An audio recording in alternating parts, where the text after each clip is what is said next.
Hello, Keith Rucker here at VintageMachinery.org. So today we're going to be going ahead and doing the refractory pour on the furnace. This will be attempt number 2, as you may have seen in my previous videos. We tried this before. We used a cardboard sonotube in the main furnace, excuse me, and that failed and basically had to go back to the drawing board. So we've got a much more sturdier metal tube in here this time that hopefully is going to give us a much better results. So if you want to go back and see how we built the forms, you can go back and take a look at the previous video. Since then, basically what we've done is we've just let everything kind of set up. We've got some spray foam insulation down inside the tube here to kind of give it some more strength, but more importantly, to make sure we got a good seal around where the tube is going through here that will be cast into the bottom. Because in the previous pour, that is where the failure occurred, right around that. And I wanted to make sure we had plenty of support and that everything was going to be sealed up really good down there. Also, I went ahead and put a little foam insulation in this little plastic tub. More than anything else, just to kind of give us some rigidity to that, so that again, it doesn't collapse this down from the concrete. That foam in there is taking up that space and helping us out a lot. Over here on the mold that's going to become the lid of the furnace, I made a few little small modifications, I guess, since the first video. I got to thinking about it, and I was really worried that there was nothing to keep the refractory from just sliding out of this metal ring, which is basically will be used to lift the top up and down with. So I went in and just kind of bolted some little strips in here. And basically what these will do is serve as a key on the inside of that. So the refractory will be cast right around that. And that'll give some gripping power, I guess, to all the refractory when this lid is lifted up and dropped down on the furnace. So anyway, that's the plan there, just to have a little bit of just that little keyed area around the outside ring to help us out. And also went ahead and, just like we did on the other form, I greased this up using some vegetable oil. We used Crisco, some shortening, and that's just to serve as a release agent, so that when we go to take these apart, that wood will hopefully come apart from the concrete a little bit easier. Of course, I tried not to get any Crisco on the outer ring because we want it to bond to that. So, maybe a little bit down in here in a couple of spots, but for the most part, it's pretty clean, so we should be good. So with that, I think we're ready to actually start mixing up some refractory and getting it ready to go. We got to get a little bit more work done to our cement mixer to mix it up in, and we'll be back shortly and get that going. So a little bit about the refractory we're going to be using. This is a product called Express 30 Plus. It's made by A&H Refractory companies, and they're sold through a lot of different distributors around the country. I got this from a dealer outside of Birmingham, Alabama, and I could probably found it closer, but I was over there with work, and it was just convenient for me to pick them up. Come in 55-pound bags, and basically this refractory material is rated for a maximum temperature of 3,000 degrees Fahrenheit, which is 1,650 degrees Celsius. I've got about 6-7 bags of this, I can't remember, but anyway, we should have enough to do what we need to do. I was able to calculate the volume in like cubic inches or whatever that I was going to need to pour, and then figure out how much a bag would go and calculate how much I needed. We mix a half a gallon of water per bag with this according to the paperwork, and I'm probably going to mix it a little bit on the dry side and add some more water to it as needed to get the consistency I'm looking for.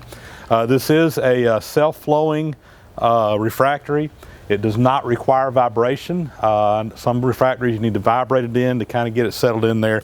That's actually one of the pluses for what I'm doing, because I don't have to have a vibrator to get this to go in there. It will self-flow. And hopefully this is going to do a good job for us. Having that temperature, top end temperature, it should allow us, if we desire to down the road, to be able to actually melt cast iron in the furnace, although I'll probably mostly be using it for bronze and aluminum. But it does give me that flexibility should I decide to.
I'll probably leave it overnight. Think I'll probably do.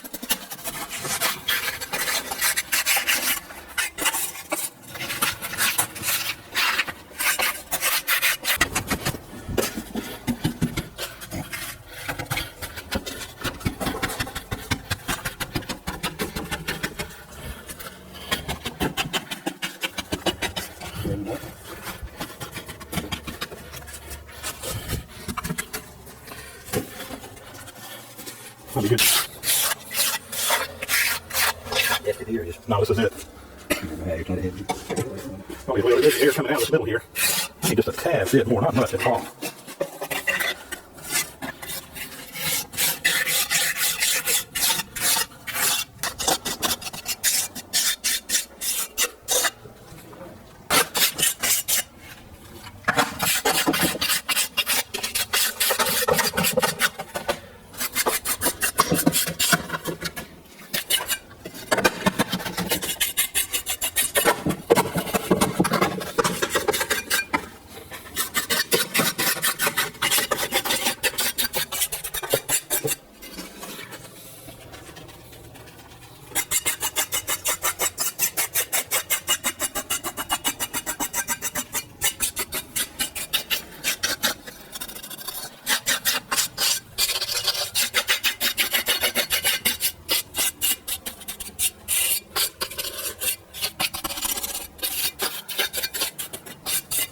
So that's got the pour done.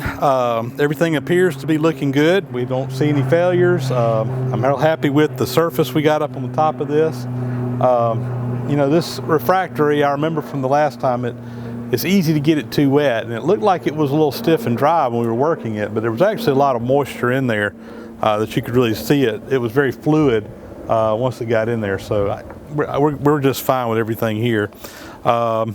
So plan now is we're just going to let this stuff sit at least overnight. I may even let it sit a couple of days and harden up, and then we'll come pull all these forms off and see exactly what we got. Had a little bit extra refractory left over, so we just poured it up in some buckets here.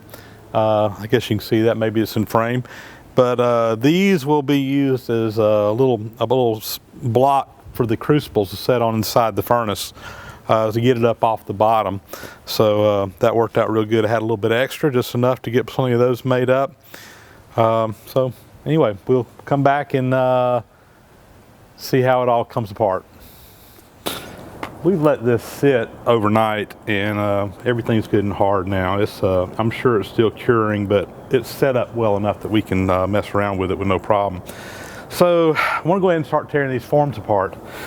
First thing we got to do is get the little pipe out down here, and when I first started messing with it, it was in there pretty tight, and I said, you know, I've got all the spray insulation on the inside. It's probably kind of locking it in place.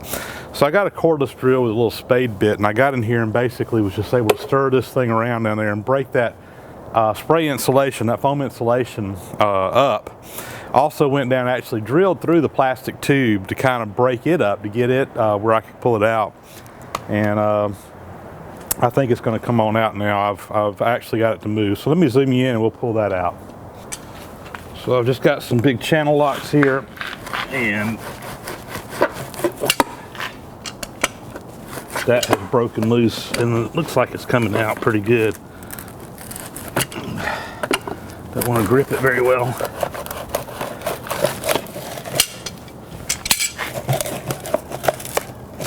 There we go, and you can see where I drilled through there, kind of broke that up, but that's out now. That's actually was the part I was most worried about. Let's throw this away. It's still kind of... Well guys, I'm making an executive decision here. After feeling up in here, it's still a little damp. It's not, it's set up, but I'm just worried that it may be a little premature to try to take these tubes apart or forms apart. So I'm gonna put this back in, and we're just gonna let this sit for a while longer. I greased that up, so it should come out pretty easily next time. And we're just gonna let it sit. I'm gonna be gone for a couple of days, so this will get a chance to let it cure for several days, and we'll pull these apart when I get back. Well, we're going to get back on the Foundry project again now, just to kind of give you guys a little update. We poured this be Tuesday a week ago, so this actually been 7 days since we poured the refractory on this. I had to go out of town for a work trip and had some other things going on. It's over the Christmas break while I'm doing this. It's 3 days from Christmas right now, 2015. And anyway, we're going to go ahead and I think now and try to pull these forms off. It's a nasty, rainy, messy day down here in South Georgia. It's about 70-something degrees. I'm sweating. Here it is, 3 days before Christmas. I'm sweating. It's hot and humid. But we're gonna pull these forms off and let's see where we're at. So again, we'll start with the pipe that runs up through here. This is kind of keying everything together. So hopefully it's going to come on out.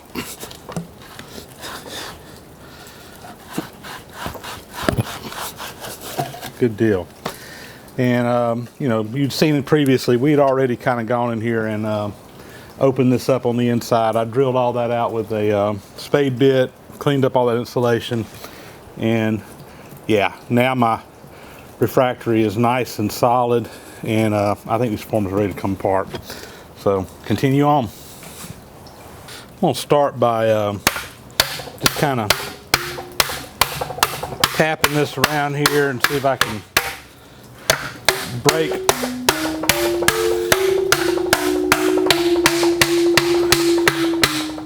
break this loose from the mold a little bit.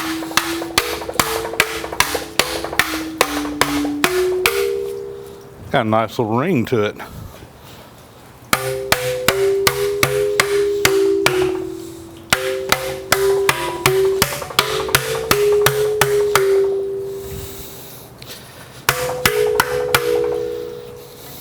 So I'm going to cheat a little bit trying to pull these forms out. We're going to use a little mechanical advantage. We got the forks on the tractor hooked up. I've got to cut a hole in my metal here, and we're going to use the hydraulics to see if we can persuade that form to come on out. Let's give it a try.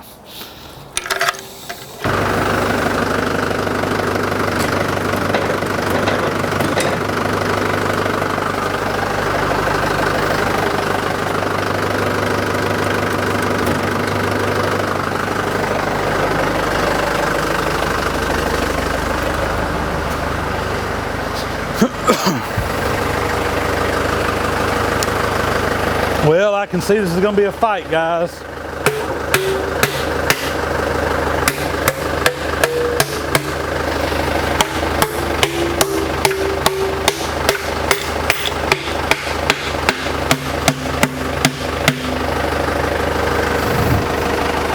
So I pulled out the stiffener board that's up in the top, and this rod is actually attached to the bottom board. I'm going to try to just pull it out. I think it'll come out on its own, and that will hopefully help kind of tear up the stability of this tube.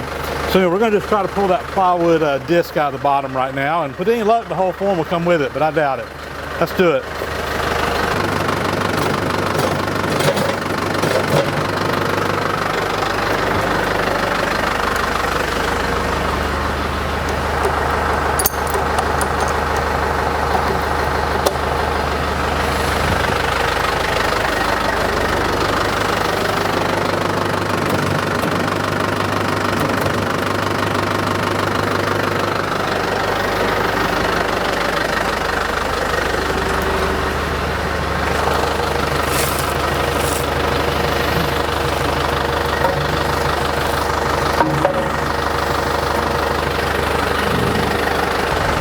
Alright, so we're up to about plan C or D now, I'm not sure which, but I've actually cut the inside of the form all the way down through here, and we're going to try to snatch this out again, so keep our fingers crossed it works this time.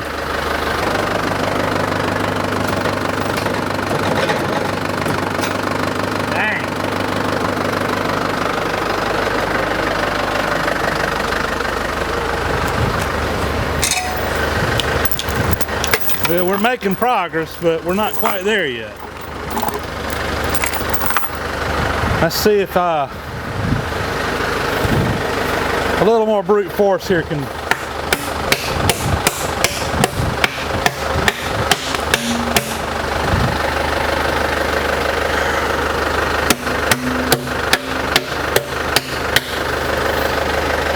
I may have to cut the other side as well.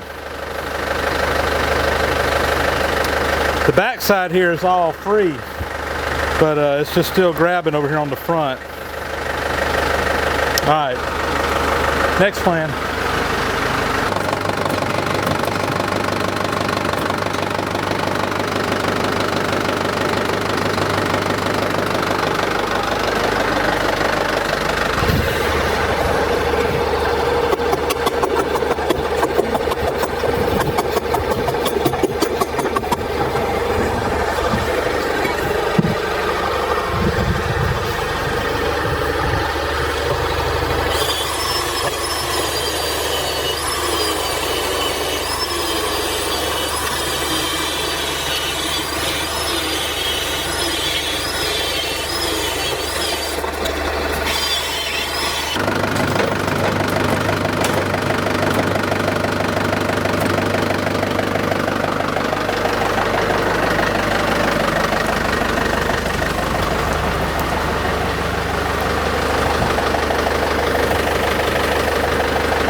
All right, I think we're making some progress now. All right, so we're gonna make another attempt here. I've got the plywood core out of the bottom now, which I think was really what was holding on to everything. I've got two slits down the side of this form. So there's just a little ring in the bottom that I couldn't quite get slitted out that was under that plywood. I'm hoping it's just gonna pull right on out now. Let's see what happens.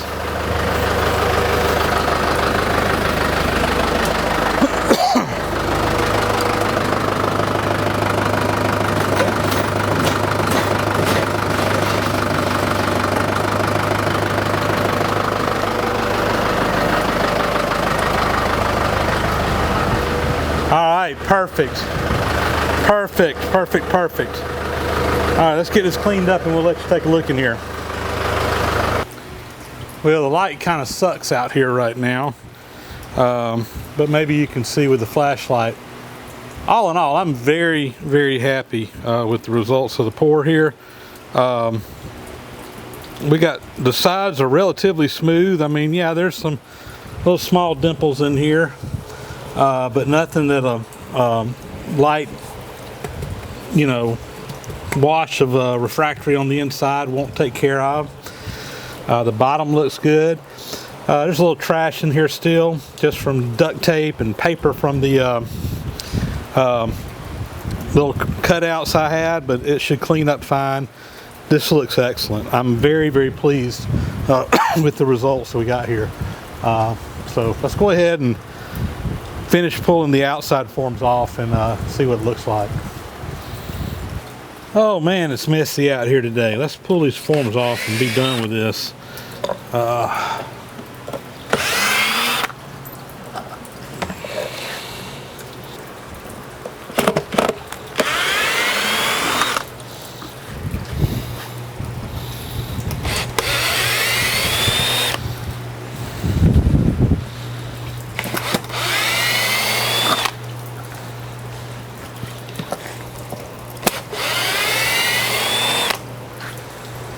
Let's see how these come out.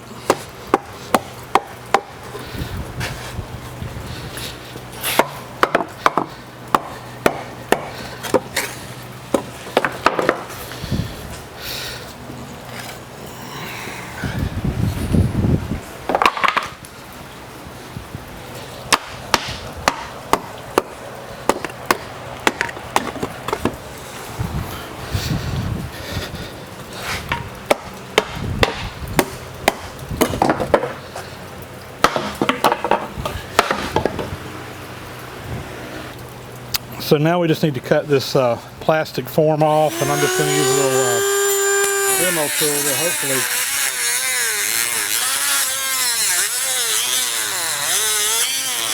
come right up it.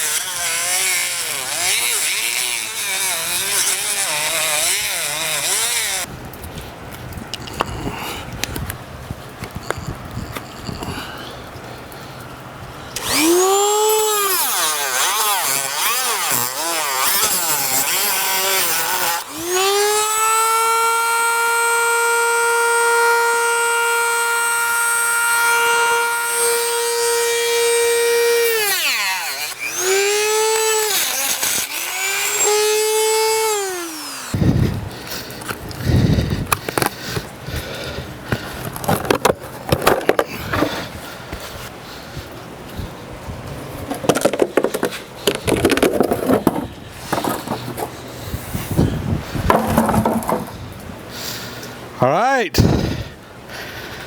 looks good. So this outer area here is going to be filled with insulation. To provide some extra insulation, we'll put a metal jacket around it to kind of hold it in place. But coming together nice, looking really good. I'm very, very happy with what I'm seeing. Well, that inner form on the furnace was a bear, but we got it. We won. So now let's see if we can get the forms off of this lid without too much trouble. I'm starting by seeing if I can just try to get this foam insulation out of this bucket so we can hopefully get this out without too much trouble.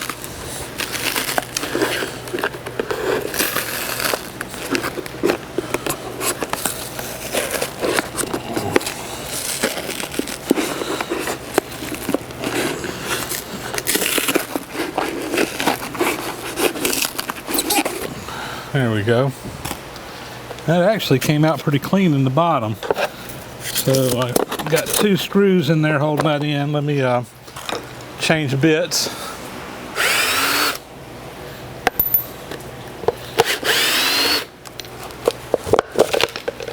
Very good.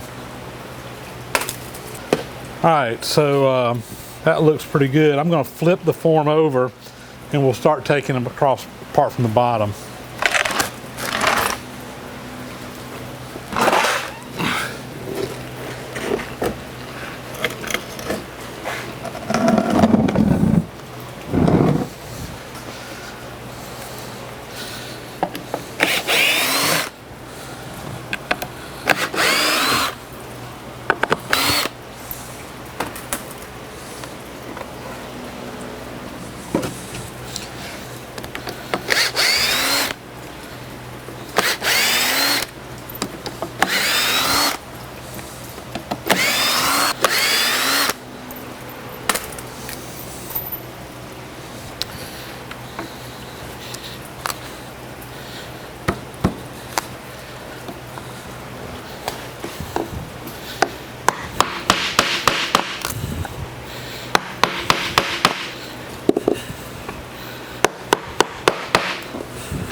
Finally.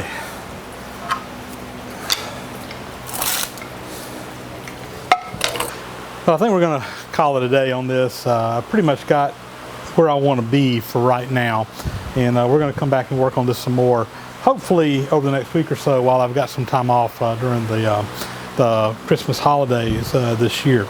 So just a little review. We got the lid off, the forms out of the lid. And just so you'll know, this void area in here, we're going to put, again, insulation in here, and then we'll put a cover over the top of this. There will also be a hinge that's mounted on this that will allow me to pick it up and pivot the whole lid off, so you can access where the crucibles and stuff will go down into. I actually already have the hinge fabricated, and I'll be sharing some information with you on that later. I did come in here and weld in some supports. There's 3 of them, 2 in the front and 1 in the back.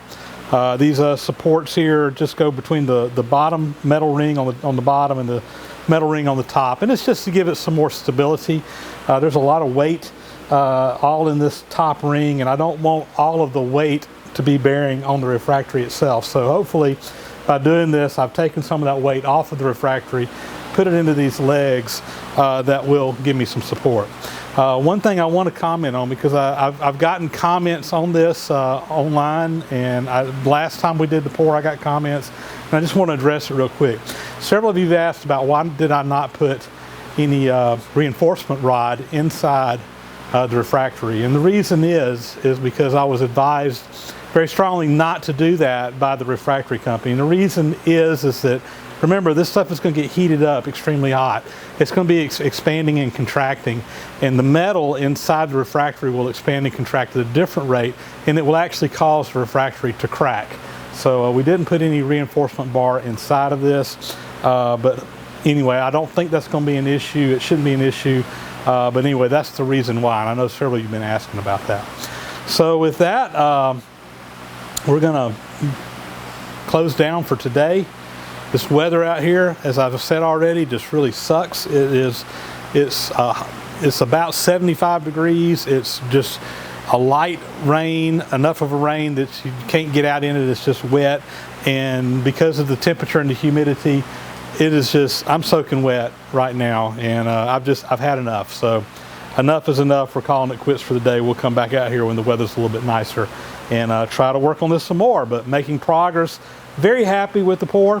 I think everything went well, and next steps, we've got to get some insulation blankets to go around this. We'll cover the outside of this with a skin. Again, I've got to work on the hinge mechanism for the lid, and the burner will also be coming up in upcoming episodes. So looking forward to talking to you later. We'll see you.